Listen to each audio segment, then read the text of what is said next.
Yeah, so the dude that escaped from police in Pisgah, you know, he evaded him for a couple days and then got out and was over in Mills River, over by the Ingalls over there. Like, we're gonna drive by or whatever, and he like flagged this dude down that was like driving by, and the guy stopped to help him, and he jacked his car and kidnapped the guy.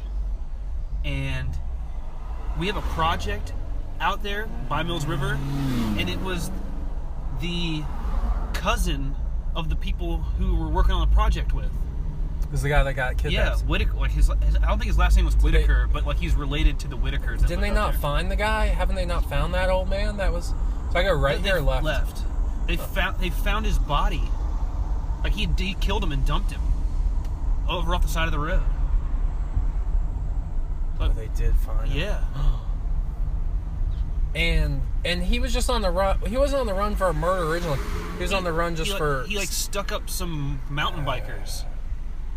That was why he was first on the run? Yeah. And yet they had warrants out for him and stuff. I think so, yeah. But yeah, they like chased him down.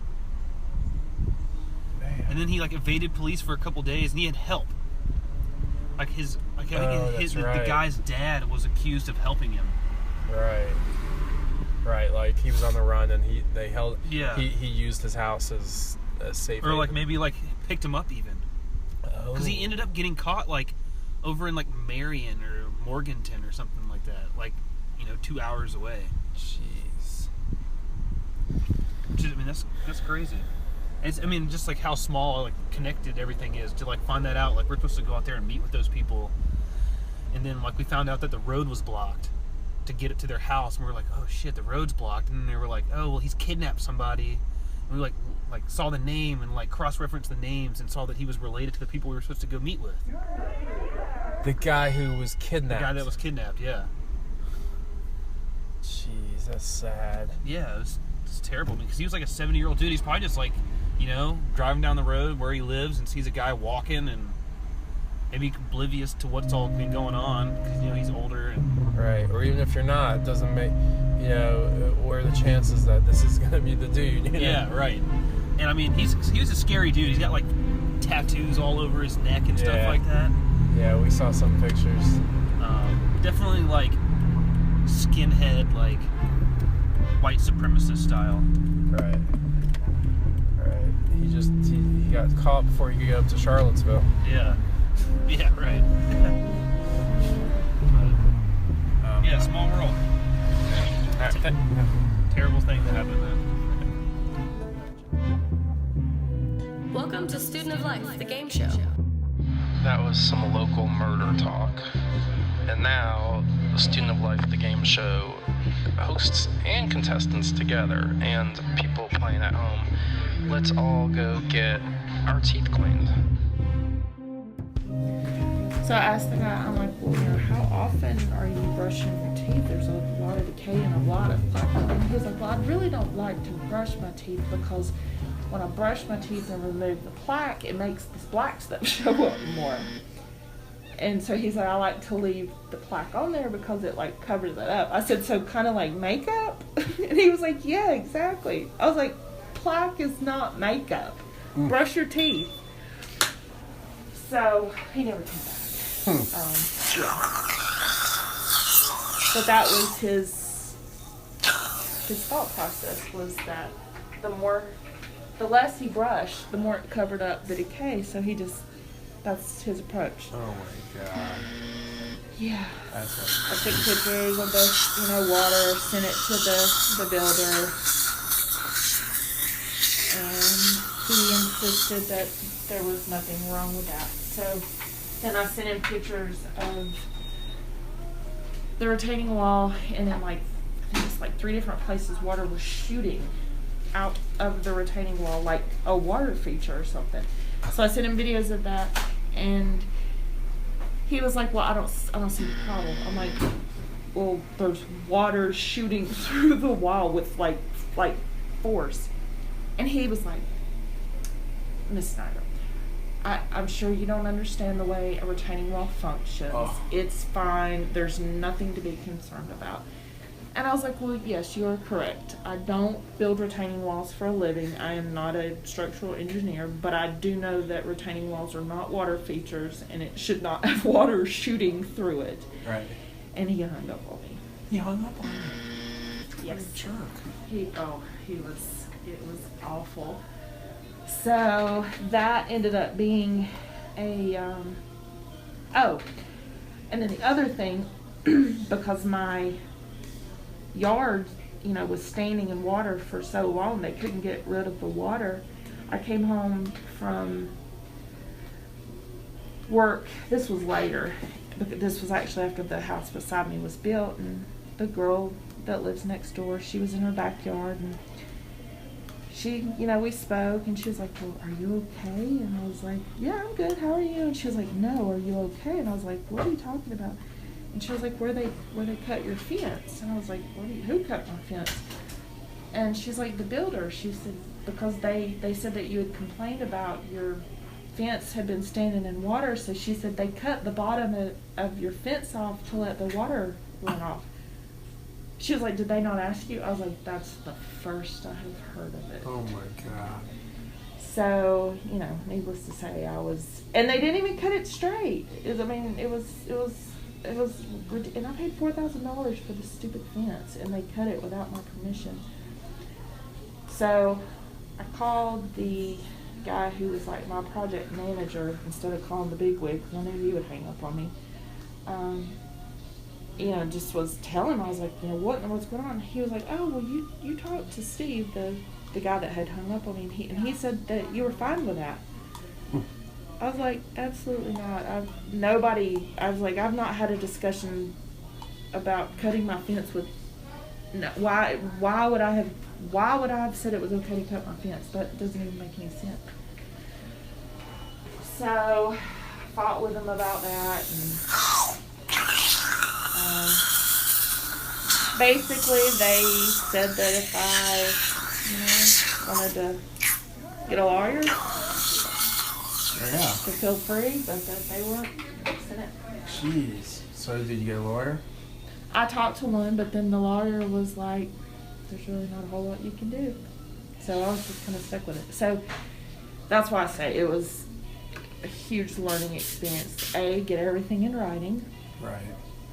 And even then know that you're probably going to have to fight with people to do the right thing.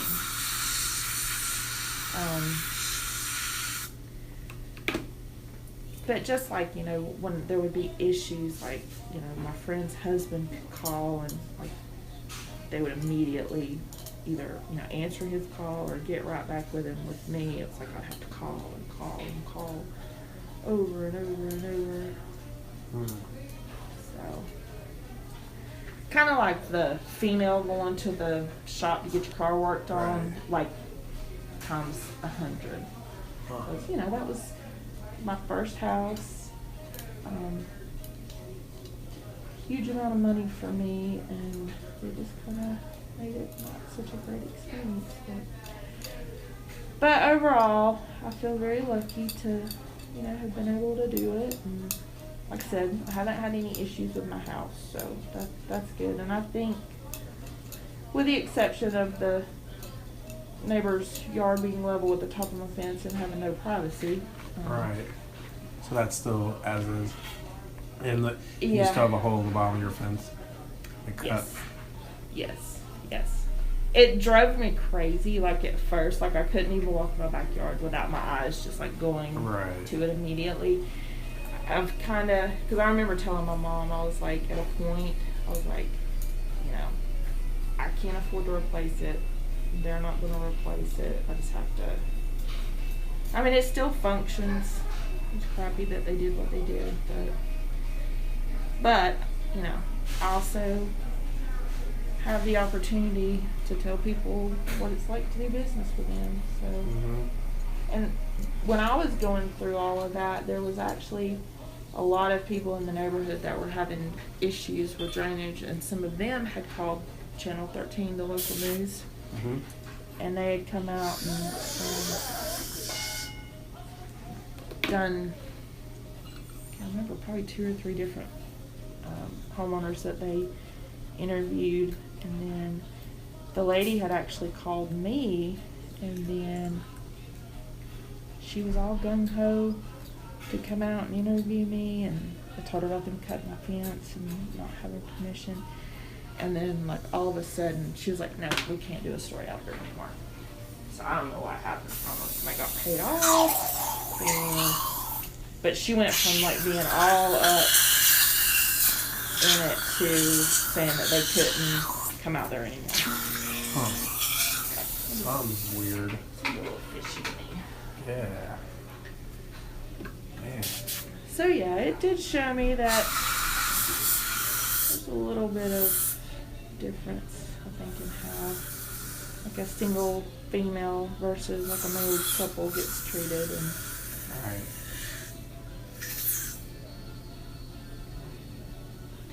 Not right. no, it's not. But I've seen people talk about, you're saying to use the fluoride. If I have toothpaste that's not fluoride, get some with fluoride and just use and rotate and use the fluoride before I go to bed.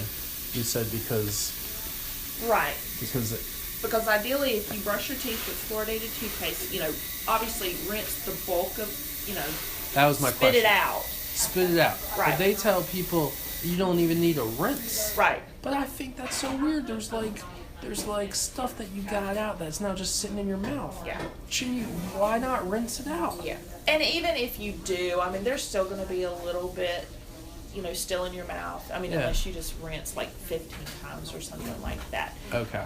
There will be a little bit of residual Anyway. sitting on your teeth. But the thing is, like, say if you did it in the morning and you turn around and you ate your breakfast and had something to drink or whatever, it's going to pull it off quicker. If that's the last thing you do before you go to bed at night, okay. then most likely you're just going to lay down. Okay. At least it gets to sit there. But forget about the fluoride. Just brushing your teeth in general. I just don't get when they tell people not just to spit out, but not to rinse. Like, what is their thought process on that? Like, how is that something that dentists would recommend? It just seems like it's a no-brainer that you should rinse after you brush your teeth. Yeah. I would recommend that you rinse after you brush your teeth. Okay. Yeah. And like for me, like a lot of toothpaste, because I have weird skin allergies and stuff, like the toothpaste will sometimes make the inside of your cheeks slough a little bit. And my concern would be that if you didn't rinse, that you might have a little bit more of that. So Okay. I guess if you just really like the taste of toothpaste, you could I just spit saw it that out somewhere. It and was leave like, it, but you're not supposed to rinse. I'm like, what world is this? I don't understand. Alright. And we'd have to research why they're recommending that, but I would say. Well, thank you so much, Melissa. It was Well, great talking to you. Sorry I didn't come up here. I was thinking I should have gotten Sonia, one of our assistants. That girl has some crazy stories. Yeah. Well, next time. Oh, yeah. And to close out today's show, we're at a Grateful Dead cover band show with a deadhead. Hang on to it right now. Just keep going. Okay. Start right now. Well, as long as you hold it close to your mouth. Dale's Pale and the High Wire Lager. We're drinking the Dale's Pale Ale now. Hopefully. Your story? Well, I don't have a story. I gave up all my stories. Literally, I did what's called the recapitulation.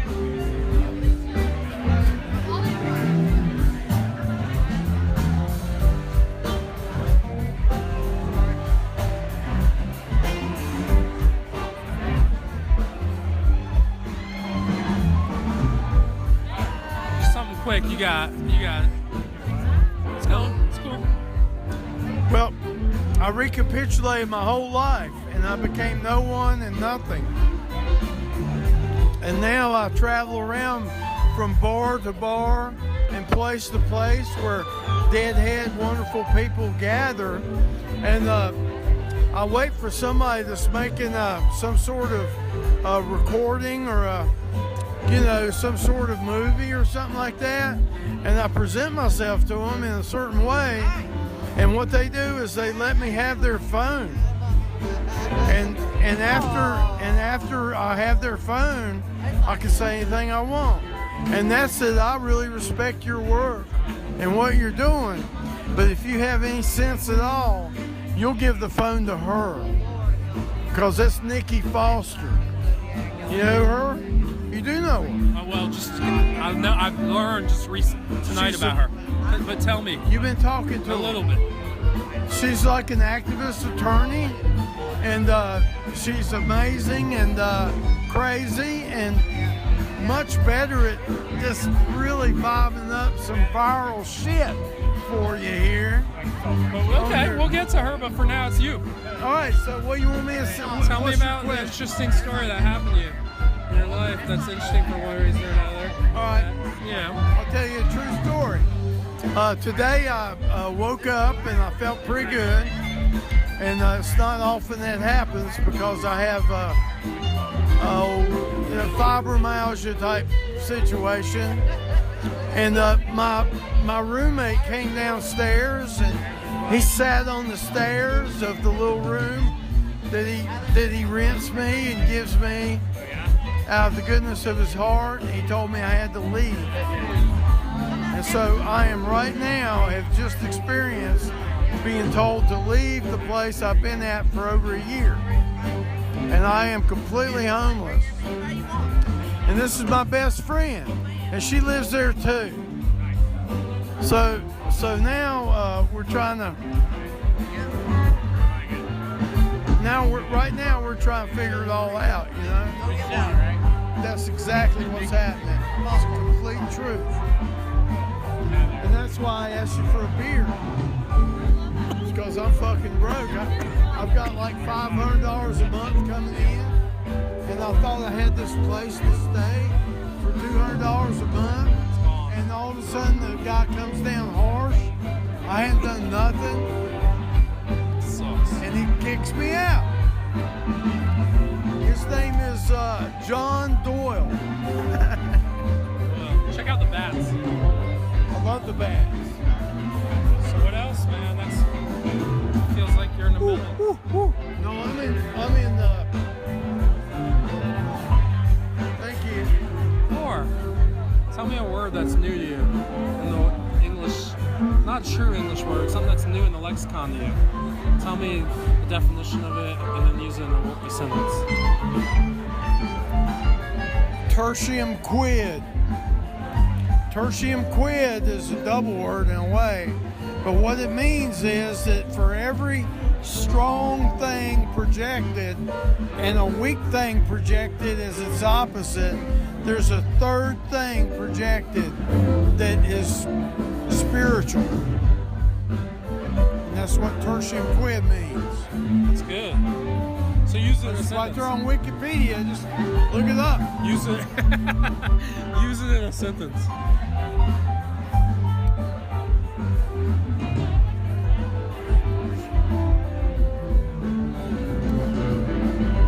Okay. My study in life as a spiritual person, as I am a Toltec shaman for years and years and years, which is like Carlos Castaneda. You ever heard that name? It's a shamanic thing. And so everything that happens to me, like what I just told you, is seen not from a personalized view. It's seen from a view of what I'm looking at. It's not me.